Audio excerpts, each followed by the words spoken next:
आज आपके मन में कोई भी संकल्प है, कोई विचार है, तो महादेव को सुना दो, 5 बार ओम नमः शिवाय का जाप कर लो। और अभी मेरे हाथ में ये क्या है, बोलो ना जोर से, इसको तो बोल सकते हो, ये मत बोलना घर में आलू की सब्जी बनी कि भिंडी की बनी, हाँ कड्डी खिचड़ी की बातें मत करना। ये क्या है, ये क्या है बताओ, बेलवा पत्र है, इसको हम यूं चढ़ाएंगे, अभी यूं को, इसको पूरा नहीं चढ़ाना चाहिए, इसको आगे से तोड़ लेना चाहिए। और ये हमारे पास है शमी का, शमी जो शिव को बहुत प्रिय है, बहुत प्रिय है। कोई व्यक्ति अगर शमी के नीचे सोमवार के दिन या प्रदोष के दिन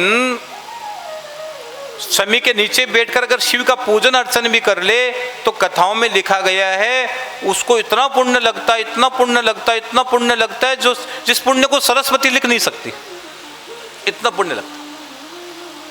तो ये सब चीज मैं आपको व्यासपीठ पर या ठाकुर जी के पर ये आपको मिलेंगे, रुद्राक्ष आपको प्रसाद के रूप में मिलेंगे, तो उसको आपको गले में पहनना है। हर चीज में बताऊंगा आपको, एक चीज शिव महापुराण में समझा दूंगा। तो मैं महादेव को ही चढ़ा दूं, और इतने में 12 ज्योतिर्लिंग की स्तुति गा लेते हैं। कितने ज्योतिर्लिंग है? 12। तो सब यही है आज, सब के सब ज्योतिर्लिंग किशनगढ़ वास में ही है। सौराष्ट्रे सोमनाथं च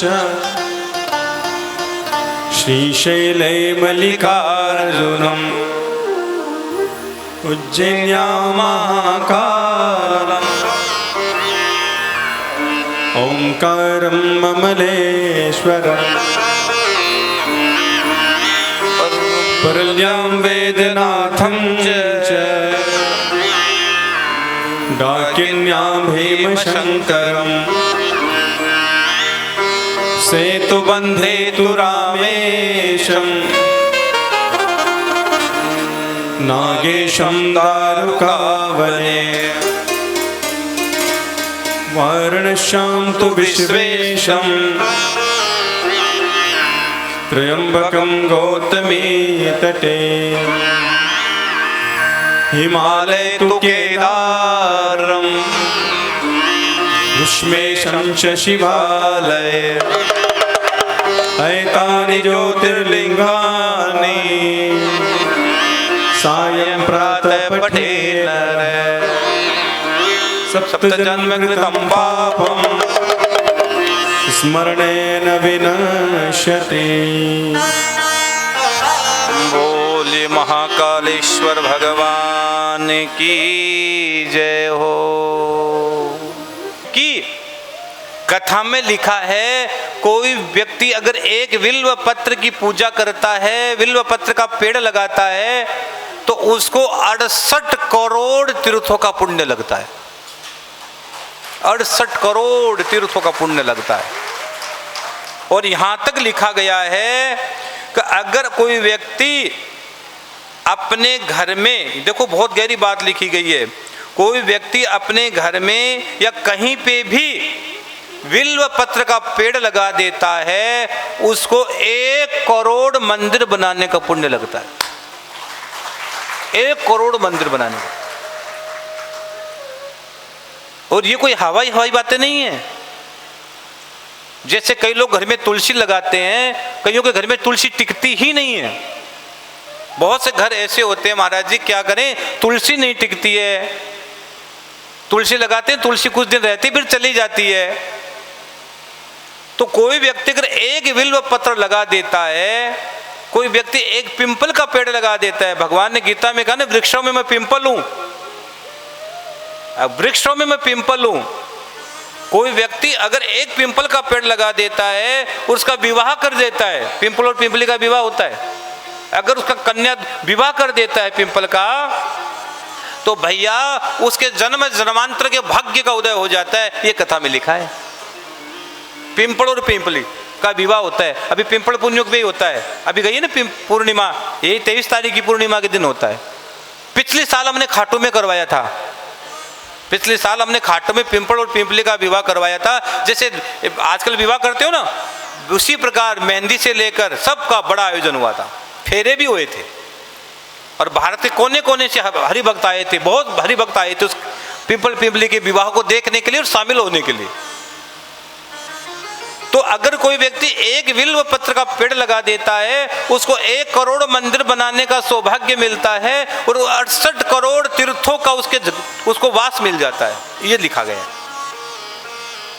ये बिल्व पत्र की यात्रा है। कलश यात्रा होती है, बहुत अच्छी बात होनी चाहिए, लेकिन ये और बिल्व पत्र भी कौन सा, वो भी बताऊंगा आपको भी। लेकिन सो मत जाना,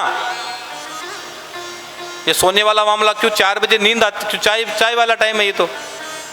महाराज जी अब चाय छोड़ देंगे हम आज से, चाय थोड़ी पीते, हम अच्छे लोग हैं, हम बहुत प्यारे प्यारे बाबा के भक्त हैं, हम चाय नहीं पिएंगे, हम तो राम नाम का प्याला पिएंगे, श्याम नाम, कोई प्योर है श्याम रस का प्याला है, हम तो कृष्ण रस का प्याला पिएंगे महाराज जी। क्योंकि बिल्व पत्र में समस्त देवता है। जिस बिल्व पत्र की यात्रा कल आपने निकाली, वह बिल्व पत्र, जैसे रुद्राक्ष है ना, रुद्राक्ष महादेव के आंखों के जल से प्रकट होता है, इसी तरह यह बिल्व पत्र आद्य शक्ति लक्ष्मी पराम्बा मां पार्वती से प्रकट होता है। ये इसका प्रकटीकरण है, इसका प्रकटीकरण है। आद्य शक्ति जगदम्बा मां भवानी पार्वती जी के भाव से उसको प्रकट मिलता है। बिल्व पत्र को सामान्य चीज नहीं है और हो ही नहीं सकता बिल्व पत्र कोई सामान्य, क्योंकि बिल्व पत्र एक ऐसा है कि 24 घंटे प्राण देता है। बिल्व पत्र 24 घंटे प्राण देता है, 24 घंटे।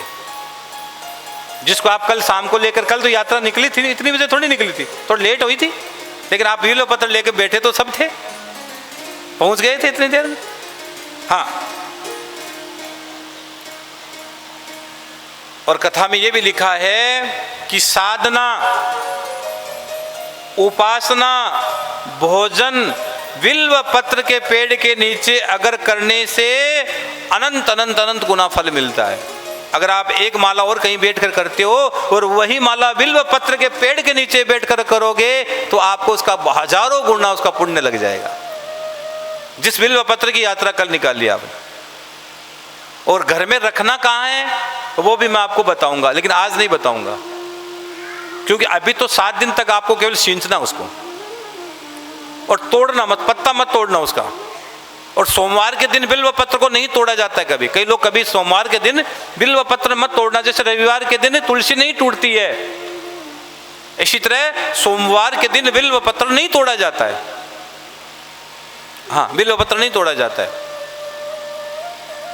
साधना, उपासना और भोजन और भजन, अगर बिल्व पत्र के नीचे कोई व्यक्ति अगर बिल्व पत्र के नीचे बैठकर भगवान का नाम लेकर भोजन करता है तो उसके शरीर के रोग दूर हो जाते हैं, उसके शरीर के कष्ट चले जाते हैं। मेरे श्याम बाबा को 3 बाण किसने दिए पता है? महादेव ने दिए।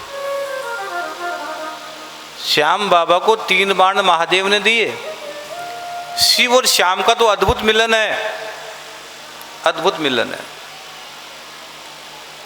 और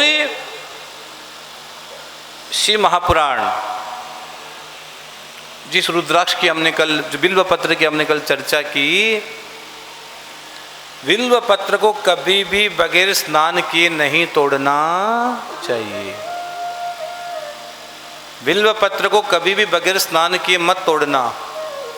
नहाना, उसके बाद तोड़ने से पहले प्रार्थना करना कि हे प्रभु, मैं बिल्व पत्र तोड़ने जा रहा हूँ या तोड़ने जा रही हूँ, आप ही उसको स्वीकार करना, आप उसको स्वीकार करना।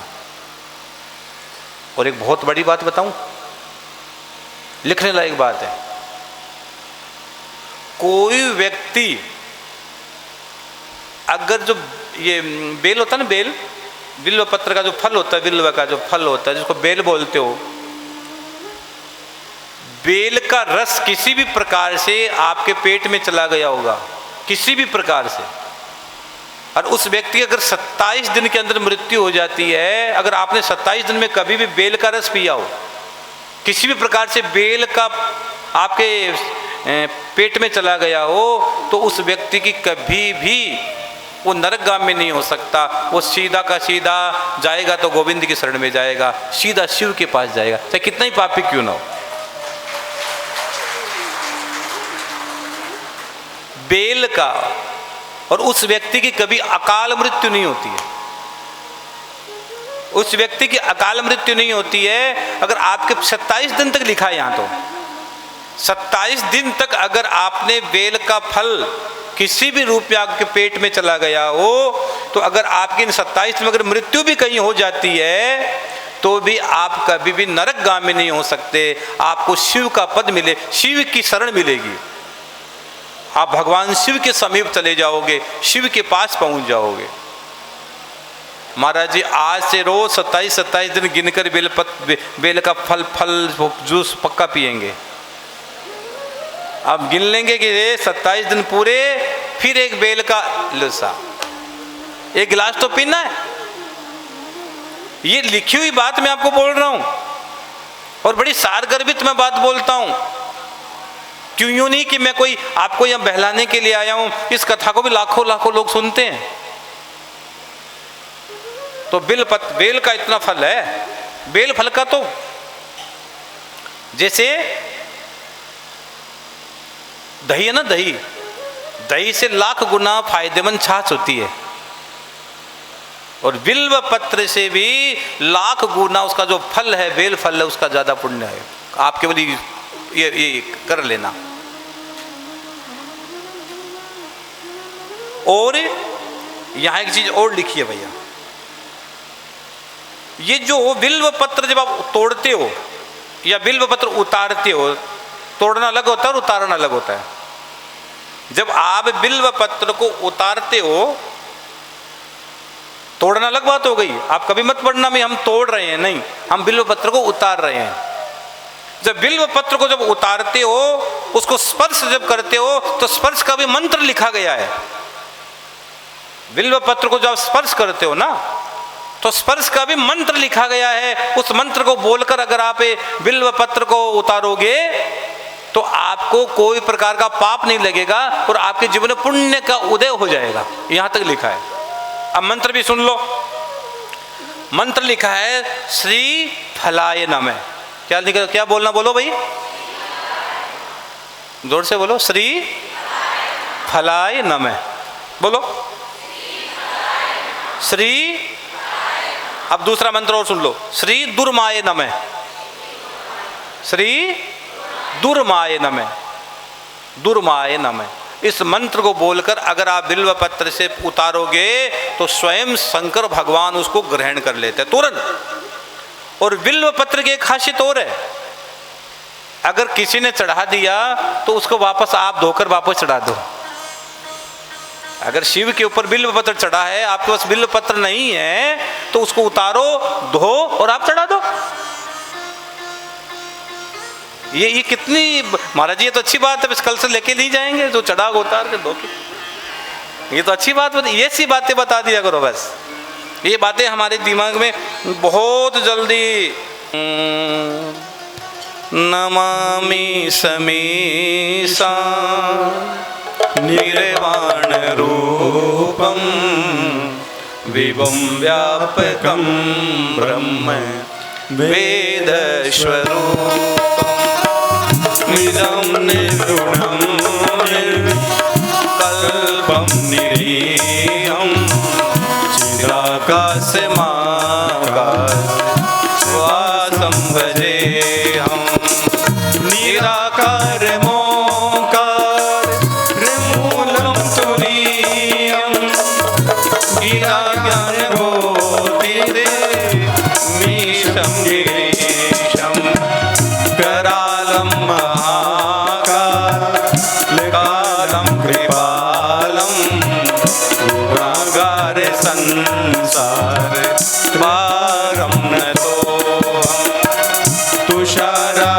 तुषाराद्रिसंकाश घोरं गंभीरं मनोभूत कोटि प्रभाश्री शरीरम स्वर्णमौलिकल्लो लिनी चारु गंगा लसत भाल भालेन्दु कंठे भुजंगा चलत कुंडलम भ्रुसु नेत्रम विशालम प्रसन्नाननं कंठम दयालम मृगाधीश चर्मा वरम मुंडमालम शंकरम सर्वनाथम भजामि प्रचंडम प्रकृष्टम प्रगल्भम परेशम अखंडम अजम भानु कोटि प्रकाशम त्रयशूल निर्मूलनम शूलपाणि भजेऽहं भवानी पति भावगम्यं कलातीत कल्याण कल्पान्तकारी सदा सज्जनानंद दाता पुरारी चिदानंद संदो मोहापहारी प्रसीद प्रसीद प्रभु मनमथारे नयावतु मानात् पादारविन्दं भजन्ति ह लोके परे वा नराणं न तावत् सुखं शान्ति संतापनाशं प्रसीद प्रभो सर्वभूताधिवासम् न जानामि योगं जपं नैव पूजां न तोऽहं सदा सर्वदा सम्भुतोऽयं जरा जन्म दुःखोऽद्य कार्तव्यमानं प्रभो पायापन् नमामि शतम्भो रुद्राष्टकमिदं प्रोक्तं विप्रेर्हरितोषे ये पठन्ति नरा भक्त्या तेषां संप्रसीद ये पठन्ति नरा भक्त्या तेषां संप्रसीदति ये पठन्ति नरा भक्त्या तेषां संप्रसीदति। बोले महाकालेश्वर भगवान की जय हो।